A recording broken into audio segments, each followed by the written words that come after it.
ते प्रश्न सोडवण्याच्या दृष्टिकोनातून खऱ्या अर्थानं आपल्याला हा जे काही मताधिक्य मिळाले, हा टाकलेला विश्वास येणाऱ्या 5 वर्षाच्या कालखंडामध्ये आम्ही वचननाम्याच्या माध्यमातून परिपूर्ण करू, असा या पदक्रमाच्या निमित्तानं आपल्याला विश्वास देऊ इच्छितो. आता तुमच्या अपेक्षा वाढलेल्या आणि त्या अपेक्षा नगराध्यक्ष आणि नगरसेवकाच्या माध्यमातून येणाऱ्या कालखंडामध्ये आम्ही पूर्ण करू. त्यासाठी त्यांच्या पाठीशी मी आणि राज्याचं आणि केंद्राचं सरकार भक्कमपणे काम करू, एवढा विश्वास देतो. 5 वर्षाचा कालावधी हा लोकप्रतिनिधी विना होता.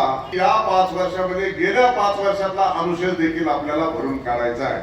आपण सातत्यानं अतिशय स्पीडअप करून मिशन मोडवरती या नगरपालिकेच्या संदर्भामध्ये सातत्यानं वारंवार पाठपुरावा करत, बैठका घेत आणि थेट माझ्याशी आणि माझ्या कार्यालयाशी संपर्क करत आपण दिलेलं वचन हे पूर्ण करण्याच्या दृष्टिकोनातून आपल्या स्तरावर माननीय नगराध्यक्ष आहेत, सगळे नगरसेवक आहेत, हे कारवाई करतील.